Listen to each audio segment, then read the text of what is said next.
दूसरा fake OBC Narendra Modi है, जो अपने आप को ओबीसी का बेटा बताकर 2014 में चुनाव जीत लिया था और अब तक है ना मूर्ख बनाते आ रहा है। देश का सबसे फेक ओबीसी अमित शाह और मोदी है।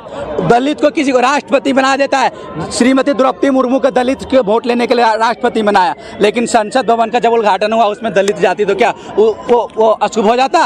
राम मंदिर का हुआ तो इसमें है ना प्राण प्रतिष्ठा में नरेंद्र मोदी गया, उसमें क्या राष्ट्रपति को जाना नहीं चाहिए था, उसमें अशुभ हो जाता क्या।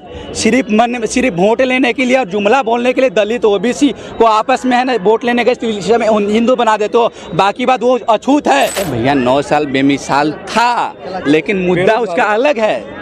बेमिसाल था, लेकिन ये बीजेपी वाले के लिए बेमिसाल था। हमारे देश के 60 करोड़ युवाओं के लिए बेमिसाल नहीं था। हमारे देश के कबेरे के लिए बेमिसाल नहीं था। हमारे देश के किसान के लिए बेमिसाल नहीं था। हमारे देश के जो आर्मी के सपना पाले हुए थे उस युवा के लिए बेमिसाल नहीं था। हमारे देश के अल्पसंख्यक के लिए बेमिसाल नहीं था, जो बरसों तक है दिल्ली के सड़कों पर बैठे रहे। हमारे देश के किसान जो अभी भी सड़कों पर बैठे हुए, प्रत्येक देश दिल्ली के जितना छठे बॉर्डर है सब पे बैठे हुए, उसके लिए बेमिसाल नहीं था। कल भी हमारे देश के एक युवा किसान मर गया, उसके परिवार के लिए बेमिसाल नहीं था। ये बेमिसाल था, अंधभक्तों के लिए था, गोबर भक्तों के लिए था, नरेंद्र मोदी के लिए था, बीजेपी वालों के लिए था। हमारे देश के नेशनल टीवी के मीडिया जो बिक चुके हैं, नेशनल टीवी के जितने जो मीडिया है ना, बड़े बड़े फ्लैट, बड़े बड़े मकान खरीद लिए, उनके लिए बेमिसाल था। ये अंधभक्तों के लिए बेमिसाल था। आम गरीब कमेरा और दलित महादलित मुसलमान, हमारे देश की मीडिया जो गुलाम हो चुकी है, हमारे देश के चौथे स्तंभ जो माने जाते हैं हमारे देश के नेशनल टीवी की मीडिया।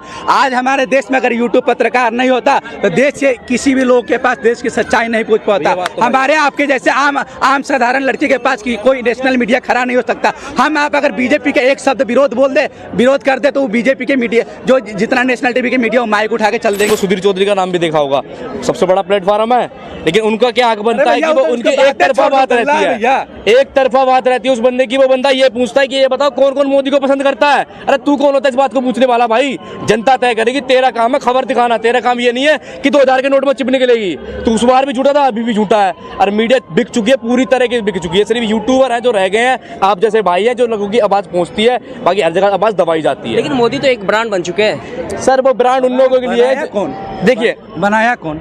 हमारे देश के दलाल मीडियाओं ने बनाया। ब्रांड क्या बनाता? आज के तारीख में कोई भी आप एग्जाम्पल के तौर पर ले लो, देश में वही कंपनी चलती है, वही कपड़ा का या किसी चीज़ का ब्रांड फेमस होता है जिसका प्रचार भरपूर होता है, प्रसार भरपूर होता है। हमारे देश के एक मीडिया बिक चुकी है, और जिसने 10 साल में करोड़ों रुपया एक एंकर ने लिया बीजेपी का प्रचार करने के लिए, बीजेपी का एक नाकामी छुपाने के लिए। देश के मुसलमान जब सड़कों पर बैठा तो उसे आतंकवादी कह दिया गया। देश के युवा जब है ना सड़कों पर है ना अग्निवीर वाला के लिए बैठा तो उसे आतंकवादी कह दिया गया। हमारे देश के जब किसान बॉर्डर पर बैठे हैं तो उसे खालिस्तानी कह दिया जाए। अब भैया बीजेपी के खिलाफ बोलने का नाम आतंकवादी है क्या?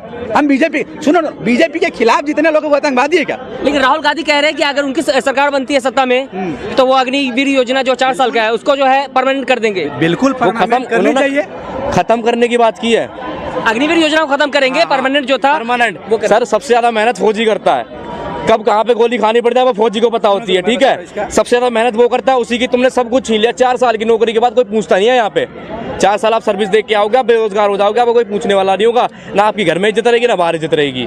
मैं जब मैट्रिक किया था 2015 में, उसके बाद है ना सबसे पहले आर्मी का फॉर्म भरा था, लेकिन संजोग में मेरा हाइट कम ना होने कारण है ना आर्मी का फॉर्म दौर में नहीं जा सका, क्योंकि मुझे बाद में पता चल गया कि हमारा हाइट नहीं हो पाया। लेकिन एक जुनून था आर्मी बनने का। जिस लड़के के अंदर आर्मी बनने का जुनून होता है ना, वो लड़का मर मिटने के लिए तैयार होता है। और जिसके मन में पहले से भरा हो कि यार हम अगर बाई दिए मर भी गए तो हमारे परिवार वालों को कुछ मिलने वाला नहीं है, हम अगर 4 साल के लिए नौकरी है, 4 साल के बाद जाके मुझे फिर से दूसरा काम करना है, दूसरा रोजगार ढूंढना है, वो युवा उस तरह से फौजी का काम नहीं निभा सकता। जो जीवन भर के लिए जाता है फौजी में, उसको पता है या तो हमें मर मिटना है यहीं पर, नहीं तो है ना घर है ना जाके रिटायर होके जाना है तो पूरा लाइफ सेटलमेंट रहेगा, नहीं तो मर मिटना है। मर मिटेंगे तो देश के लिए मर मिटेंगे, अगर मर जाएंगे भी तो हमारे परिवार में जो हमारा परिजन है, माँ है, वृद्ध माता पिता है, उसको भरण पोषण के लिए आजीवन के लिए मिल जाएगा। लेकिन आज के युवा की जरूरत है, क्या लगता है 2024 में बदलाव की जरूरत है? बिल्कुल बदलाव की जरूरत है। सबसे पहले तो हमारे देश के दावा किया जा रहा है इस बार 400 के पार। अरे भैया दावा करने के लिए कुछ भी कर दो, और इनके पास तो एक नया एजेंडा भी है आज के तारीख में कि ये भैया वोट का भी चोरी करते हैं। आप बताओ, ईवीएम मशीन तो छोड़ दो, ये तो बैलेट पेपर में चोरी कर लेते हैं। तो हो सके कोई ईवीएम में कोई और ज़्यादा पूर्ण रूपेण है ना भरोसेमंद कोई दोस्त मिल गया हो इनके।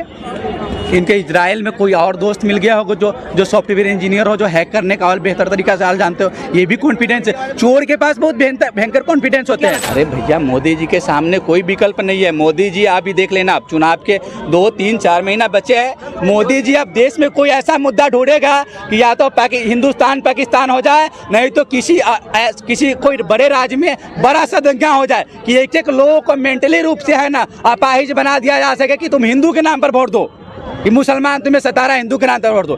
बीजेपी ऐसा एक ढांचा खोज रहा है, पूरा एक ढांचा तैयार कर रहा है बीजेपी कि ऐसा कोई मुद्दा मिले कि हिंदुस्तान पाकिस्तान हो जाए, तो हिंदू मुस्लिम हो जाए या बड़ा दंगा करा दे, या हो सके तो आपको पता है पठान हमले और उड़ी हमले की तरह कोई हमला